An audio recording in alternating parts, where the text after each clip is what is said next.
بہت سارے لوگ اس طرح سے دنیا میں یہ سوچتے ہیں کہ ہم کما لیں اور پیسہ جمع کر لیں، لیکن مولا کائنات علی بن ابی طالب علیہ السلام ارشاد فرماتے ہیں کہ اللہ تعالیٰ نے رزق جمع کرنے میں نہیں بلکہ انفاق کرنے میں، رفق کرنے میں، بانٹنے میں رکھا ہے۔ میں ایک عرض کرتا چلوں کہ رزق میں اور پیسے میں زمین آسمان کا فرق ہے۔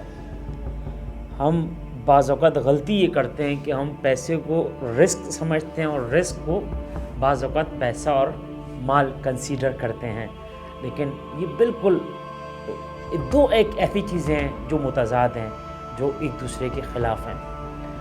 اب دیکھیں، رزق یعنی روزی، رازق کون ہے؟ وہ کریم، وہ رب جو صاحب علم، صاحب حکمت، وہ پروردگار جو رزاق ہے، جس کی صفت یہ ہے کہ وہ اپنے بندوں کو رزق دیتا ہے اور ہر حال میں رزق پہنچاتا ہے۔ اور بزرگوں سے، اپنی ماؤں سے ہم نے یہ سنا ہے کہ کبھی بھی وہ اللہ بھوکا نہیں سلاتا۔ تو یہ کانسیپٹ کلیئر ہوا کہ رازق اور رزق دینے والا وہ اللہ ہے کہ جو اپنی تمام صفات کے ساتھ اپنے بندوں کو پروٹیکٹ کرتا ہے، ان کو پروٹیکشن دیتا ہے اور پھر ان کو پالتا ہے، ان کو رزق دیتا ہے۔ دیکھیں، رزق میں اور پیسے میں کیا فرق ہے۔ پیسہ فرعون کے پاس بھی تھا، پیسہ نمرود کے پاس بھی تھا، لیکن اس پیسے نے کیا کیا؟ ان کو عبودیت کی باؤنڈری سے نکال دیا، یعنی بندگی کی باؤنڈری سے نکال دیا، اور پھر انہوں نے دعویٰ کیا انا ربکم الاعلیٰ، ہم ہی اللہ ہیں، ہم ہی خالق ہیں اور ہم ہی رزاق ہیں اور ہم ہی روزی دینے والے ہیں۔ تو معلوم ہوا کہ ان کے پاس روزی نہیں تھی، ان کے پاس مال تھا، ان کے پاس پیسہ تھا۔ اس پیسے نے ان میں اکڑ بھر دی، اس پیسے نے ان کے اندر تکبر اور غرور کو بھر دیا۔ پیسہ اگر کسی انسان کے پاس ہو اور اس کے اندر سے بندگی چلی جائے، پراؤڈنس آ جائے، اس میں اکڑ آ جائے، وہ کسی کو کچھ نہ سمجھے، جو کچھ ہوں میں ہوں، اگر میں آ جائے تو پھر یہ میں تو ایک جانور کی صفت ہے، بندگی کی صفت نہیں ہے۔ میں اگر آ جائے، یہ پھر فرعون نمرودیت کے راستے پہ تو چل رہا ہے، لیکن یہ توحید، رسالت اور امامت کے راستے پر نہیں چل رہا۔ روزی کسے کہتے ہیں؟ کم رزق ہے، روٹی کم ہے، کھانا کم ہے، مہمان آ جائے یہ دسترخوان کو واہ کر دیتا ہے، جو کچھ اس کے پاس ہے وہ نکال کر دسترخوان پہ سجا دیتا ہے، جو نہیں بھی ہے اس کی بھی یہ کوشش کر رہا ہوتا ہے۔ نتیجہ کیا ہوتا ہے؟ اس روزی کے سبب، جو اس کے پاس مال دنیا نہیں ہے، پیسہ نہیں ہے، اس کے پاس روزی ہے، جب یہ روزی کو اللہ کی راہ میں مہمانوں پر، اپنی اولادوں پر، اپنے وہ طبقات کے جو ضرورت مند ہے، جب یہ انفاق کرتا ہے، جب یہ ویلفیئر کرتا ہے، تو پروردگار اس کے کردار کو بھی بلڈ کرتا ہے۔ اب اس کا کردار بنتا چلا جاتا ہے، اب اس کے چلنے پھرنے، اس کے اٹھنے بیٹھنے اور اس کی آنکھوں کا انداز کچھ اور ہے، اب اس کے انداز بدلے ہوئے ہیں، اس لیے کہ یہ صاحب رزق ہے، یہ صاحب روزی ہے۔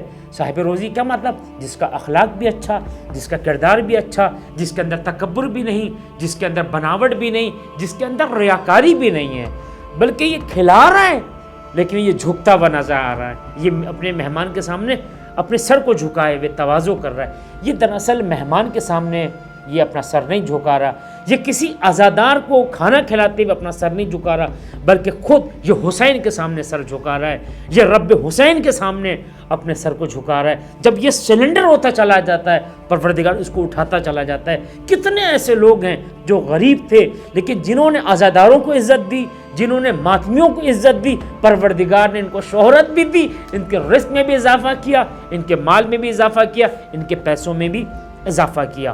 عزیزان گرامی قدر، اور روایت میں آتا ہے کہ روزی بڑھانے کا ایک اہم طریقہ حتی تطلع الشمس ہے، یعنی جب تک سورج نہ نکلے اس وقت تک انسان مصلی نماز پر بیٹھے، اور فجر کی نماز کے بعد تک تاکیبات پروردگار آل محمد پر درود، محمد آل محمد پر یہ درود بھیجتا چلا جائے، اس لیے کہ حتی تطلع الشمس، جب تک کہ سورج نکل نہ پڑے، جب تک سورج ظاہر نہ ہو جائے.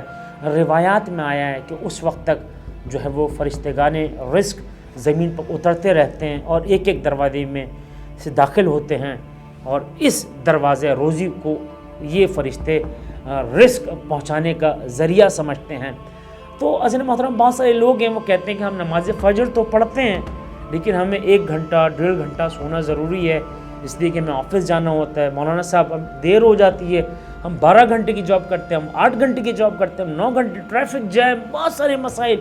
بہت اچھی بات ہے، آپ 9 گھنٹے 10 گھنٹے جو دے رہے ہیں کس لیے دے رہے ہیں؟ بچے پالنا ہے، یوٹیلیٹی بل دینا ہے، آپ نے رینٹ پے کرنا ہے، اس لیے آپ 8 گھنٹے 9 گھنٹے آپ محنت کر رہے ہیں. لیکن اگر آپ 1 گھنٹے اس مسلح پر محنت کر لیں گے تو یہی 9 گھنٹے ایک طرف، یہ 10 گھنٹے ایک طرف، یہ ٹریفک جیم ایک طرف اور حالات زمانہ ایک طرف، لیکن اصل رزاق ہوا ہے، وہ آپ کے رزق میں برکت دے گا، وہ پروردگار ہے. اور پھر دوسرا طریقہ جو روایت میں بیان کیا گیا ہے کہ روزی میں برکت اور رزق میں برکت، وہ انسان کا اخلاق ہے، اچھا اخلاق ہے. جس طرح انسان کی زبان شائستہ ہوتی چلی جائے گی، انسان کی زبان میں نرمی پیدا ہوتی چلی جائے گی، جتنا وہ بااخلاق ہوتا چلا جائے گا، اللہ تعالیٰ نے اپنے حبیب کے ذریعے وعدہ کیا کہ میں ایسے بندے کے رزق میں اضافہ کر دوں گا جو با اخلاق ہوگا. جو بندہ با اخلاق ہوگا اس کے رزق میں اضافہ ہو جائے گا. پیغمبر گرامی نے فرمایا من اکرم مؤمنا کما اکرم اللہ، جس نے ایک مومن کا احترام کیا، جو ایک مومن کو عزت دیتا ہے، اس نے مومن کی عزت نہیں کی، گویا اس نے اللہ تعالیٰ کو عزت دی ہے. اللہ اکبر. یا رسول اللہ کیا فرما رہے ہیں کہ جو ایک بندہ مومن کی عزت کرتا ہے گویا اس نے اپنے اللہ کو عزت دی. پھر فرمایا ومن دعا اخی المومن فقد دفع اللہ بلا. پیغمبر گرامی ارشاد فرماتے ہیں کہ اگر کوئی بندہ اپنے کسی مومن بھائی کے لیے ہاتھوں کو بلند کر کے دعا کرتا ہے، یہ ایک بندہ ہے جو اپنے مومن بھائی کے لیے دعا کر رہا ہے، تو دفع اللہ بلا، پروردگار اس سے بلاؤں کو، بیماریوں کو، بے روزگاریوں کو دور کر دیتا ہے. اس کے مال میں بھی برکت دیتا ہے، اس کے رزق میں بھی برکت دیتا ہے، اس کی زندگی میں برکت دیتا ہے. اس اخلاق حسنہ کی وجہ سے اور اس کی تواضع اور انکساری کی وجہ سے پروردگار اس کے گھروں سے کرونا وائرس جیسی بیماریاں، موذی بیماریوں اور بلاؤں کو دور کر دیتا ہے. کیوں؟ اس لیے کہ اس کے اندر تکبر نہیں ہے، اس کے اندر عز و انکساری اور تواضع پائی جاتی ہے. والسلام علیکم ورحمۃ اللہ وبرکاتہ.